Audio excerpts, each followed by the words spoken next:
आप वाकई में शादी कर रहे हैं? हाँ, कर रहा हूं। मेरे बचपन के प्यार ने सामने से आगे हाथ बढ़ाया है। मैं इनकार कैसे कर सकता हूँ? अच्छा छोरा, खुशियां सिर्फ बातों से नहीं जाहिर की जाती, उसके लिए मुंह मीठा करना जरूरी है। ले, मुंह मीठा कर। छोरी, तू भी अपना मुंह मीठा कर। मैं अभी आती हूँ।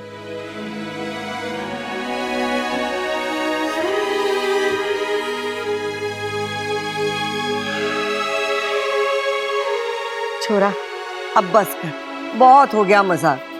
मैं तो बस उसे थोड़ा सा तंग कर, और वैसे जब थोड़ी सी परेशानी के बाद ढेर सारी खुशी आती है ना, उसका मजा ही कुछ और होता है। मैं इच्छा को वो मजा देना चाहता हूँ।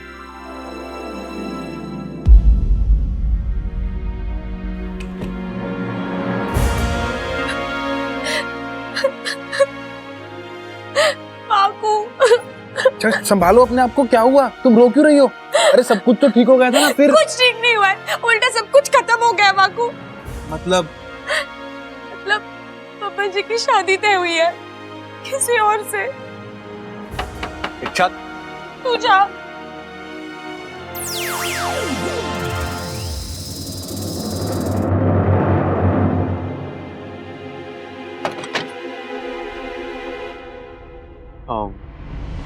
क्या हम 2 मिनट बात कर सकते हैं?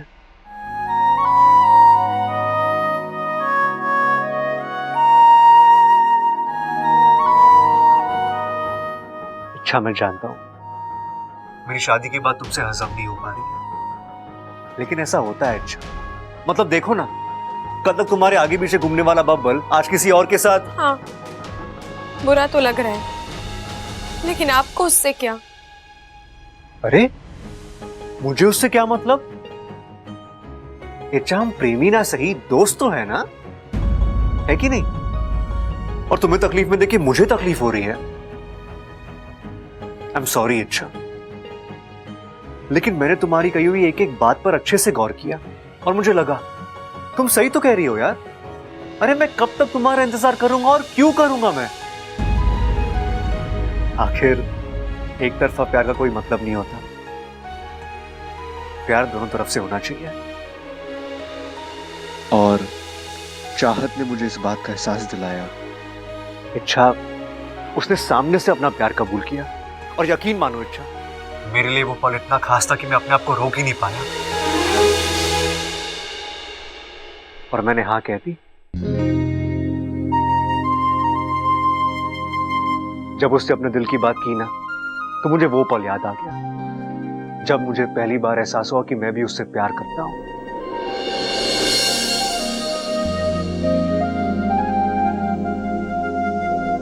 I love you। और फिर मैंने पीछे मुड़कर देखा, कितना कुछ हुआ है हमारे बीच। उसका मुझसे दोस्ती करना, लड़ना झगड़ना, रूठना मनाना, हंसना हंसाना, मेरा ख्याल रखना, मेरी चिंता करना, मेरी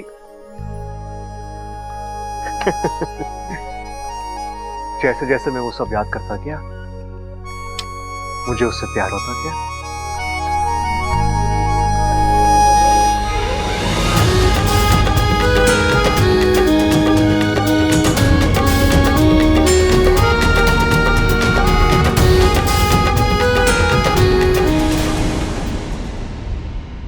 अगर उस लड़की से इतना गहरा प्यार था, तो जो आज तक मुझ पर जताते रहे, वो क्या था?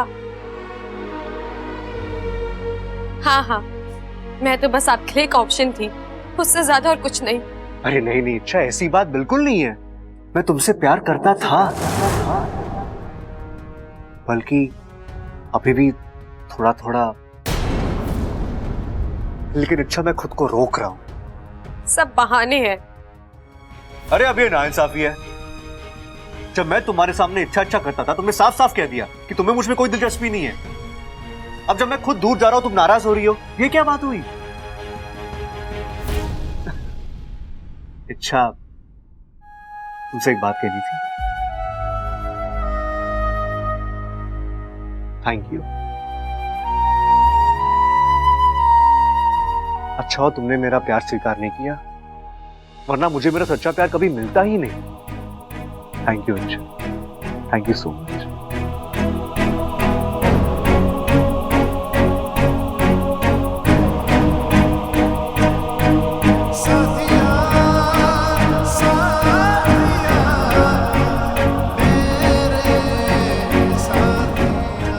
अब मैं चलूं?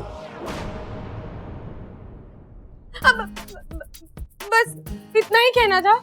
हाँ, दोस्तों के बीच सिर्फ इतनी बातें होती है मैडम। दिल की बातें करने के लिए अब कोई और आ गई है। अरे मैं मजाक कर रहा हूं। अच्छा, तुम मेरी सबसे अच्छी दोस्त हो, याद है तुमने ही कहा था, और तुम हमेशा मेरी दोस्त रहोगी। मैंने आज तक हमेशा तुम्हारे साथ अपने दिल की बातें शेयर की है और आगे भी करूंगा। और मुझे यकीन है अच्छा कि तुम हर मामले में मेरा साथ दोगी, क्योंकि मेरी खुशी में ही तुम्हारी खुशी है ना।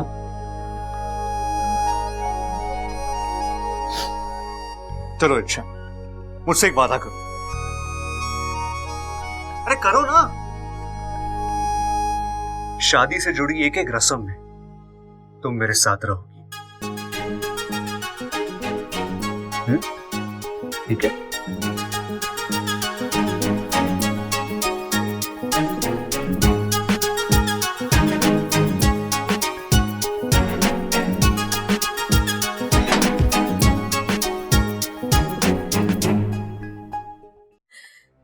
अब दुखी होने या रोने से कुछ नहीं होगा। जाओ कुछ करो, बचा लो अपने प्यार को। लेकिन मैं क्या करूं बाकू? जाके दादी से बात करो।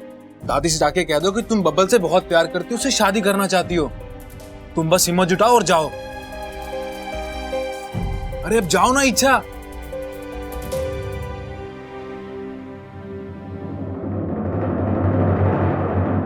आहा, दादी जी कितने सुंदर कंगन है ये। इच्छा पे अच्छे दिखेंगे ना? हाँ। इच्छा, अच्छा हुआ तू आई, मैं तुझे आवाज देने ही वाली थी। ये देख जेवर, पहन के दिखाना। मैं देखना चाहती हूँ कि हमारी होने वाली बहू पे ये जेवर कैसे दिखेंगे। लेकिन दादी, मैं किसी और के जेवर कैसे? अरे तू भी तो हमारी अपनी है ना। ममता, तू बैठे देख क्या रही है? अरे पहना नहीं इसे। दादी, मुझे आपसे एक बात कहनी है। अच्छा बोल। अब दादी, मैं तो बस ये पूछने आई हूँ कि आपने बब्बल जी की शादी के लिए हाँ कैसे कह दी? हाँ कैसे बोल दी मतलब? बब्बल और वो छोरी एक दूसरे से प्यार करते हैं, शादी करना चाहते हैं, तो फिर मैं हाँ क्यों ना करूं? लेकिन दादी, वो दोनों बचपन में एक दूसरे से प्यार करते थे ना। अब वो दोनों बड़े हो गए हैं, और बड़े होने के बाद आदमी बदल जाता है। उसकी सोच बदल जाती है, उसकी भावनाएं बदल जाती है। फिर आप ऐसे कैसे? आपको ये भी तो सोचना चाहिए कि वो लड़की बब्बल जी के लिए सही है भी या नहीं। आप बब्बल जी की शादी किसी ऐसी लड़की से कराइए जिसे आप पसंद करती हैं, जिसे आप करीब से जानती हैं। करीब से दादी, बहुत करीब से। छोरी, बब्बल ने जिस लड़की को पसंद किया है ना, उसे हम करीब से जानते हैं, बहुत करीब से, और उसे हम पसंद भी करते हैं। और फिर हमारा परिवार तो पहलवानों का परिवार है। अगर वो थोड़ी चंड भी निकलेगी ना तो चलेगा। अरे इच्छा, चिप्स खाओगी?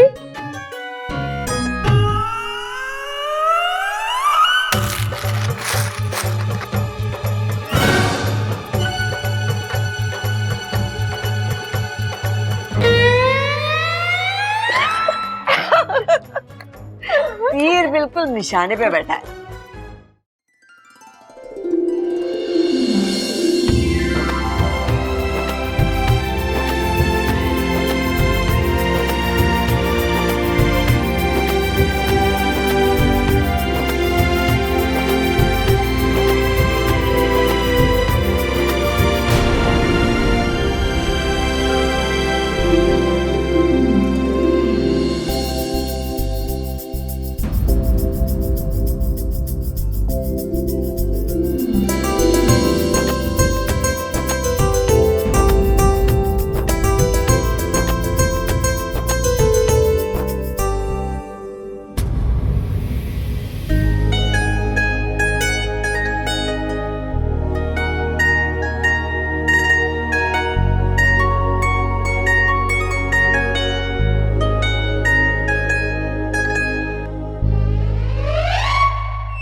शादी नहीं हो सकती।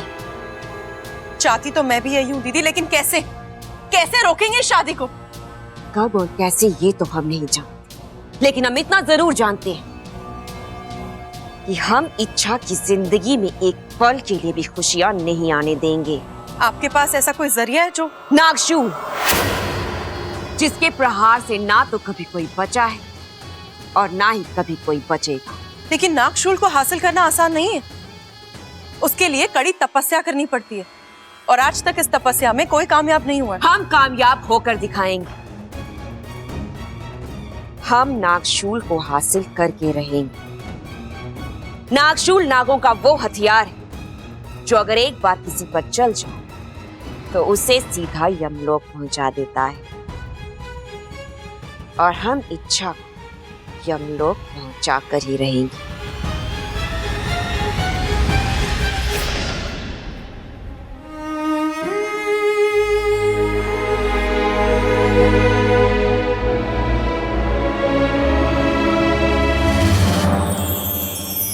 माँ, आप यहाँ?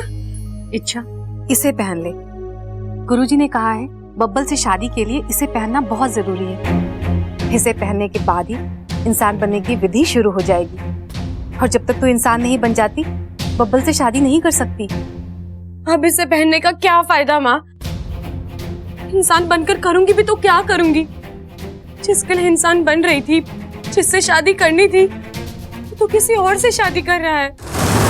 मतलब बब्बल जी किसी दूसरी लड़की के साथ शादी कर रहे हैं। 3 दिन बाद उनकी शादी है। नहीं नहीं इच्छा, ये कैसे हो सकता है? बब्बल तो तुझसे इच्छा, दरवाजा खोलो। माँ आप चाहिए।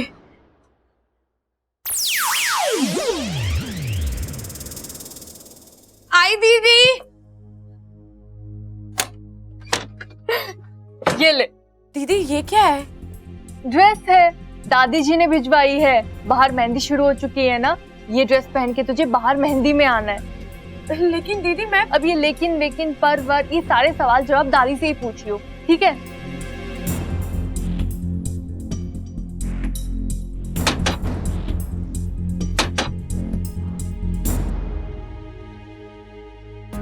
माँ, मुझे जाना होगा, वाकू आपको सब समझा देगा।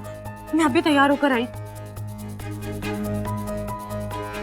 वाकू ये सब अब मैं क्या बताऊं आपको, मुझे खुद ठीक से पता नहीं है। जब से बब्बल की शादी के बारे में पता चला, मेरा तो फन ही काम नहीं कर रहा है।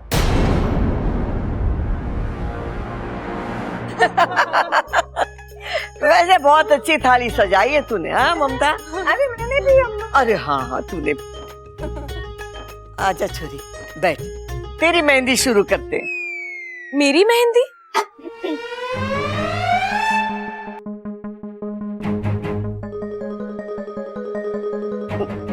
मेरा मतलब है कि तेरे हाथों में मेहंदी लगाते। नहीं दादी, मुझे मेहंदी नहीं लगानी। अरे छोरी लगा लेना, और किसी भी रस्म को ना नहीं बोलते, बल्कि कुंवारी लड़कियों को तो ना बोलना ही नहीं चाहिए। तुझे पता है, कुंवारी लड़की अगर शादी की हर रस्म में शामिल हो तो उसकी शादी भी जल्दी हो जाती है। और हमारे घर में तो तू इकलौती कुंवारी लड़की है, तो अब चुपचाप बैठ और मेहंदी लगवा।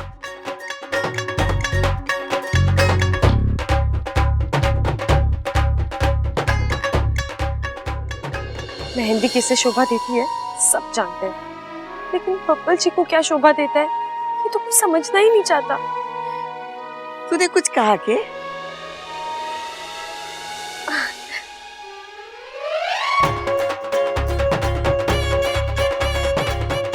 मैं तो कब से कह रही हूँ दादी, कोई सुने तब ना। नमो दैव्य नाग दैव्य तक्षकाय सततम नमः। नमो शूलति फणिधराय नियता प्रणतः स्मताम। नमो दैव्य नाग दैव्य तक्षकाय सततम नमः।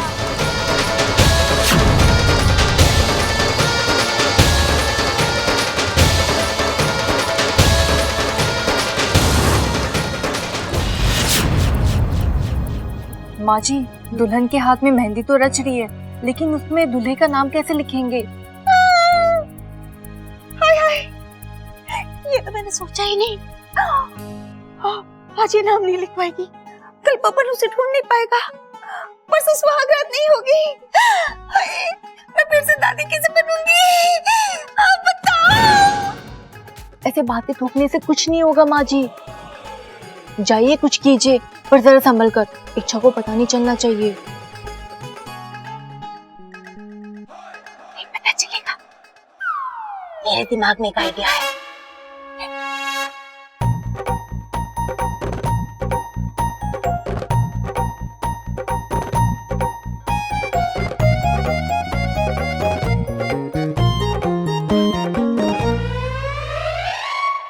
अरे इच्छा, अरे बेटा देखो, इस वक्त घर के सभी लोग शादी की तैयारी में लगे हैं।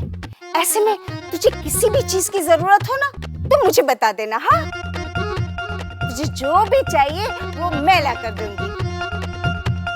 मुझे जो चाहिए वो मुझे कोई नहीं दे सकता आंटी जी। अरे ऐसे क्यों बोल रही हो? क्यों नहीं दे सकता? क्या चाहिए तुझे?